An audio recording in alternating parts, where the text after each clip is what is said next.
Paz de Deus, meus irmãos.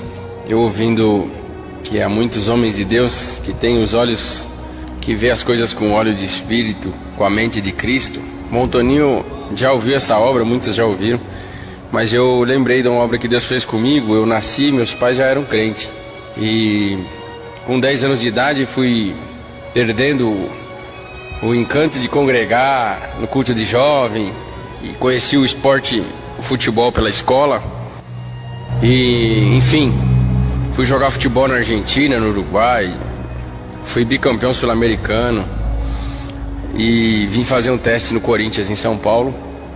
Passei no primeiro peneirão, no segundo peneirão, no terceiro peneirão era domingo, tinha jogo oficial, ficou para segunda. E como meu pai, logo que Deus chamou ele, Deus levantou ele para a obra da piedade, para diácono. Quando ele veio na primeira assembleia aqui em São Paulo, ele voltou para nossa cidade em Uruguaiana dizendo que o Brás era uma igreja muito linda. E lá na época a igreja era de madeira, tinha máximo 40 irmãos. E ele maravilhado com a obra de Deus e com o trabalho da obra de Deus, ele falou: quando eu acordei meu sapato estava engraxado e do lado tinha um sapato novo e tinha um terno novo e eu com meu terninho surrado. E ele encantado com o amor de obra de Deus na assembleia, na época de assembleia, né? E levou umas fotos para nós. E nós era pequeno, vimos aquelas fotos e eu no meu coração coloquei: bom, mesmo que eu não seja crente, mas o dia que eu for em São Paulo eu preciso conhecer a igreja do Brás.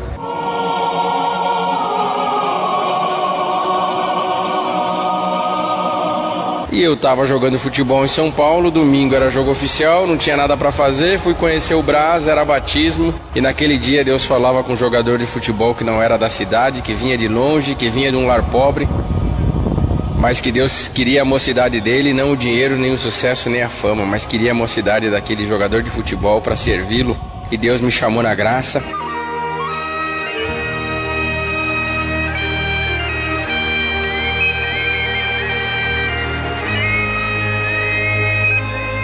Voltei servindo a Deus. Uruguaiana, reunião da mocidade uma vez por ano, difícil a obra de Deus.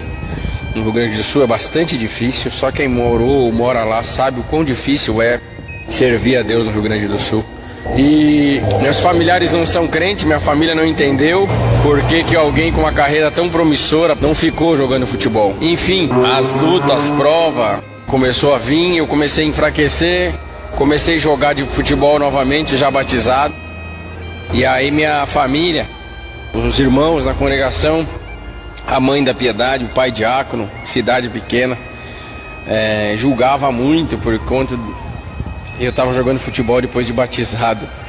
E muitos por amor, porque viram nós crescer e se achavam um pouco de pai também. E no intuito do amor, às vezes ultrapassavam e me machucavam, batiam. As irmãs, quando me viam na beira do alambrado, falavam: a minha mãe, Deus se usava dela, hoje ela já dorme no Senhor, tinha um dom de profecia muito bonito, um dom de cura, uma serva de Deus que nos ensinou muito. E então os irmãos falavam: sua mãe tem um dom tão bonito, seu pai diácono, sua mãe da piedade, você é vergonha da sua casa. Aí daquele que vem um escândalo pela obra de Deus. E aquilo foi me deixando de uma maneira tão angustiante, que um dia eu, desempregado, meu pai jardineiro, trabalhava com fazendeiros, estava na fazenda ganhando o pão de cada dia. Eu peguei uma moto emprestada, fui na fazenda, falei: hoje eu vou falar primeiro com meu pai, depois eu falo com a mãe, porque a mãe sempre é mais difícil de enfrentar. Mas primeiro eu vou falar com meu pai, que eu não...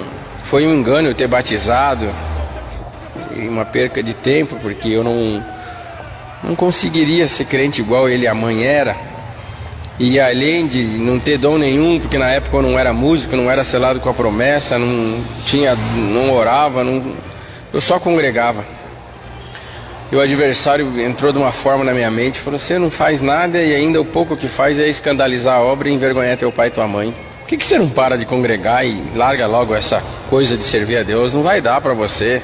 Você não tem característica de crente, você não parece crente, anda sem camisa, jogando futebol sem camisa. Isso é vergonha da tua casa. Aí eu cheguei pro meu pai estava roçando com a enxada, e eu vi aquele homem de longe com um chapéu de palha no sol, ardeu meu coração. Que dor ter que falar para o meu melhor amigo depois de Deus que eu não conseguiria mais servir a Deus porque eu era muito pequeno e muito fraco.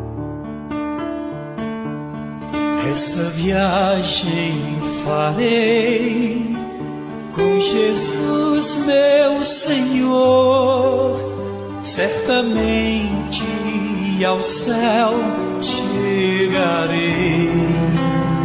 E não tive coragem de falar, saudei ele com ósculo. Ele perguntou o que eu vim fazer, eu falei para ele que eu estava sem fazer nada na cidade e vim ver o que ele estava fazendo na fazenda. E vim ajudar ele, ele me deu uma enxada, passamos o dia inteiro calado, almoçamos calado, e eu não tinha coragem de falar para o meu pai que eu não ia mais ser crente, porque eu sabia que eu ia magoá-lo muito, e eu sempre tive um carinho muito grande por ele, uma amizade muito aberta com os meus pais, sempre conversamos, dialogamos de tudo, e nos trataram sempre com muito amor, e pelo cabo daquela enxada, aquele homem fez de tudo para me dar educação. E eu sabia que isso magoaria meu pai, então eu falava comigo: Senhor, como pode? Tu se usa tanto do meu pai, um homem de revelação. Será que ele não está vendo que o filho está fraco e não quer mais congregar, não quer mais ser crente? Mas no final do dia ele me deu um chimarrão, falou assim: pai, que eu gostaria de te dar dinheiro, sabe que você está sofrendo com o desemprego, que teus amigos têm tênis novo, teus amigos têm roupa nova, você... usa roupas já velhas porque você está sem dinheiro e largou o futebol, não está ganhando mais para jogar, e o pai gostaria de te ajudar mais, mas o pai não tem, filho, quanto para trazer o sustento para casa. Eu falei: mas eu não estou pedindo, pai. Ele falou: mas eu sei da tua necessidade, então toma um chimarrão com o pai. E ele foi me deu um chimarrão, e enquanto ele me dava aquele chimarrão, ele falava para mim: filho, você reparou em tudo que nós fizemos hoje aqui na fazenda? Não foi só nós, porque parece que teve um exército de anjos cortando grama conosco. O serviço rendeu, filho, porque com tudo, com o Senhor fica mais fácil. Tudo com o Senhor rende. Esta viagem será para mim um prazer. E eu tô feliz por isso. Você consegue ver, filho, aquele bem-te-vi sentado na árvore cantando? Eu falei: vejo, pai. Você sabe o que ele fala? Você tá vendo que ele tá cantando lá para o pôr do sol, onde o sol tá se pondo? Falei: tô vendo, mas não sei o que ele tá falando não. Falou: esse bem-te-vi fala as seguintes palavras, filho: Senhor, graças eu te dou por mais um dia, os raios do sol que tu criou, ter esquentado meu ninho junto dos meus pintainhos da fêmea. E a hora que eu tive fome, não faltou bichinho, inseto para mim comer e trazer para os meus pintainhos. Na hora que eu tive sede, teve rios, teve riachos, eu pude escolher aonde beber a água pura. Na hora em que o sol estava muito forte, eu escolhi uma árvore sombrosa para descansar. Bem te vi que vale a pena glorificar o teu nome, bem te vi que vale a pena te servir. Mas um dia foi embora o gavião, não pegou não pegou meus pintainhos, e eu digo: bem te vi que vale a pena te servir. E eu fiquei maravilhado com o que Deus dava para o meu pai, e ele falou: a mesma coisa é o bem te vi, a mesma coisa é o João de Barro, a mesma coisa é aqueles pintinhos que estão pastando ali do lado junto com a galinha, a mesma coisa é a mamãe pato, a mesma coisa é os cordeiros em volta da ovelha, e todo mundo, filho, está feliz porque Deus é misericórdia.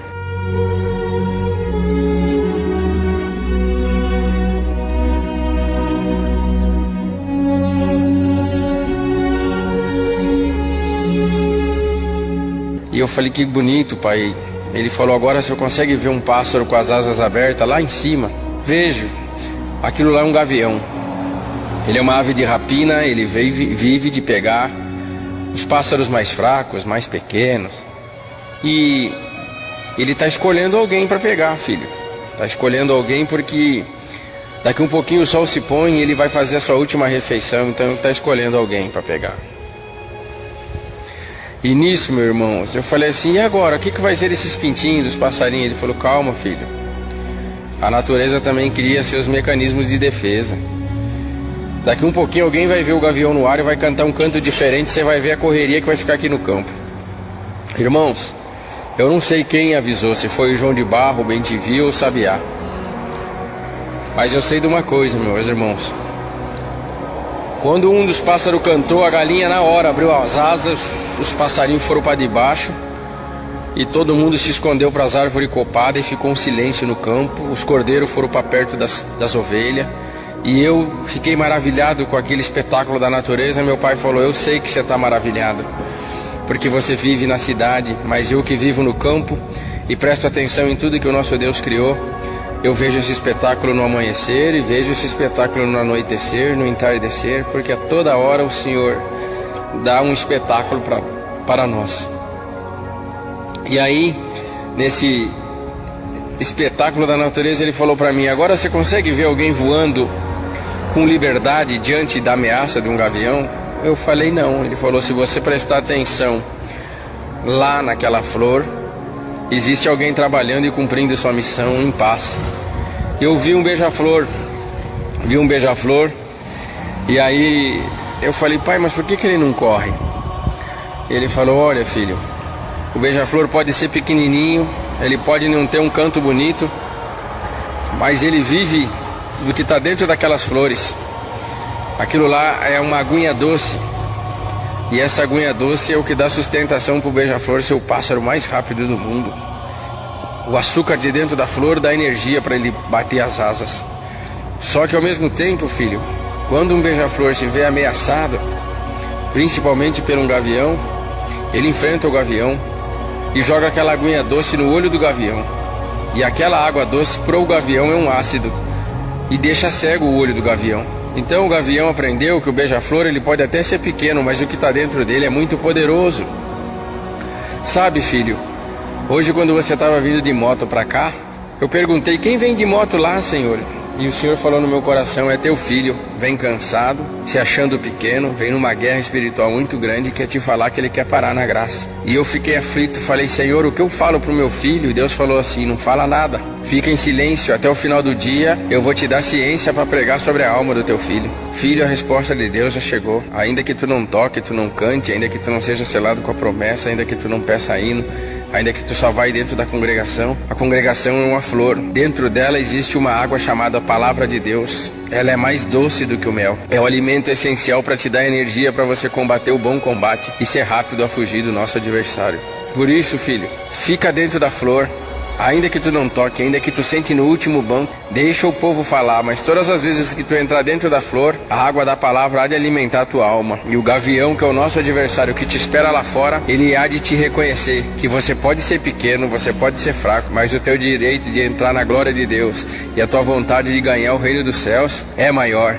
Glória que sair da tua boca é suficiente para que o adversário fale. Ele é pequeno, mas o que está dentro dele é poderoso e eu não consigo matar. Naquela hora Deus tomou meu pai numa linguagem japonesa muito bonita, me deu um abraço, botou a mão na minha cabeça e mandou a vontade de parar e ir embora pro inferno em nome do Senhor Jesus, e pregou coisas que já cumpriram na minha vida. Diabo quer te matar, mas tu vai casar, tu vai ter filhos, para a honra e glória do meu nome. Tu vai viajar, tu vai me servir, porque o Senhor anunciou para mim, e o Deus que anunciou para mim no meu coração não é um Deus mentiroso. Ele há de cumprir tudo que Ele está me dando aqui na boca. E muitas dessas coisas já cumpriu na minha vida, e eu estou glorificando o nome de Deus.